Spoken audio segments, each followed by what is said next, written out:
Sois sans crainte, désormais ce sont des hommes que tu prendras. Luc chapitre 5, le verset 10. Sœurs et frères, paix et joie. Choisis, appelé, envoyé. Ce sont les étapes par lesquelles le Seigneur passe pour nous rendre participants et collaborateurs de son œuvre de salut.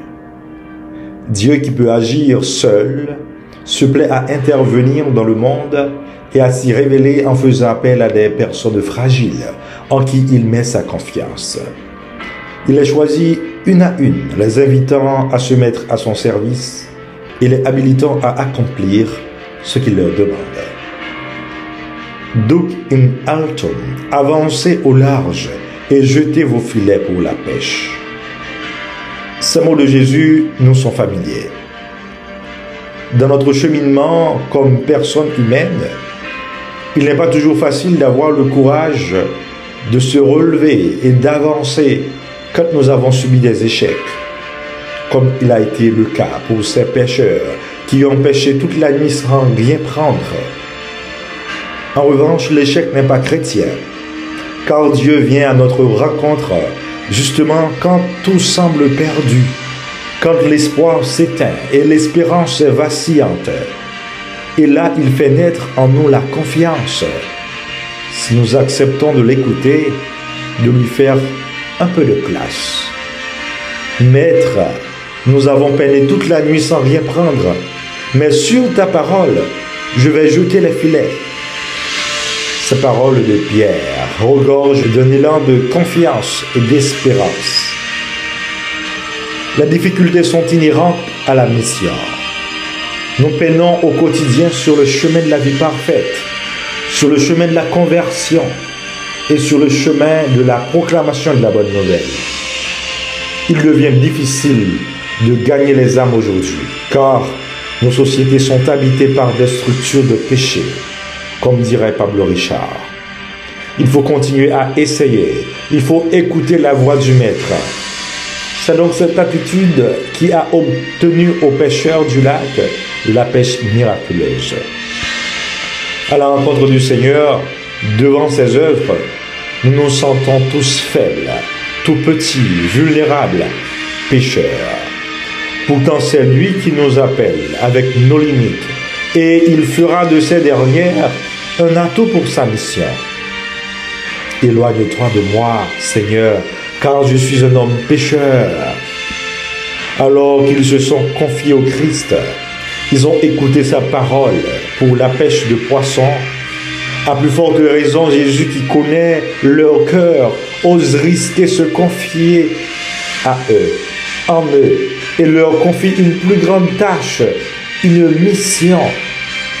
Sois sans crainte, désormais, ce sont des hommes que tu prendras, ce sont des hommes que vous prendrez. Il les choisit pour la pêche des âmes dans l'océan de l'humanité. Aujourd'hui, c'est nous qui l'appelle. C'est à nous qu'il confie la tâche de lui gagner des âmes. Nous avons découvert la particularité du Maître qui nous appelle, parce qu'il nous choisit. Ce n'est pas nous qui l'avons choisi.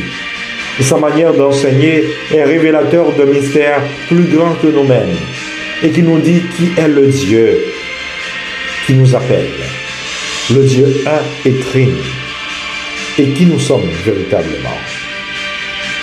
L'appel adressé aux premiers disciples nous parle beaucoup et nous interpelle à regarder dans quelle sphère d'activité que le Seigneur nous a pêchés. Dieu est relation. Dès la création, il crée pour se lier. Et il est en lui-même une communauté de personnes. Notre élection n'est pas le fruit du hasard.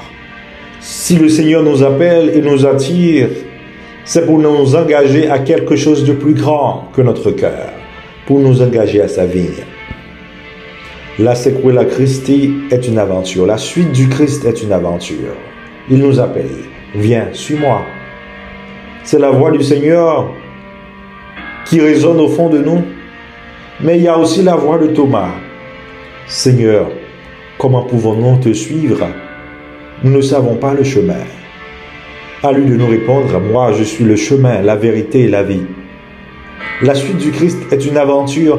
C'est pourquoi nous employons souvent l'expression « oser, risquer, suivre le Christ ». C'est un risque qui vaut la peine. Et maintes fois, nous portons en nous d'énormes interrogations. Suivre le Christ, c'est partir à la découverte d'un nouvel horizon duquel on ne reviendra pas. C'est se mettre en route sans penser à revenir sur ses pas. C'est un chemin qui est souvent tortueux, avec des inconnus sur le chemin qui sont souvent des personnes à apprivoiser, des situations à dépasser. Cette aventure commence par un déracinement à nous-mêmes et à nos réalités pour nous enraciner en vie. Frères et sœurs, écoutons la voix de celui qui nous appelle à sa suite, à l'instar des premiers disciples, et qui nous envoie vers les âmes perdues de nos sociétés. Qu'il ouvre nos cœurs et chasse en nous toute crainte pour que nous puissions avancer au large sur le chemin de la foi et de la conversion, sur le chemin de l'évangélisation. Amen.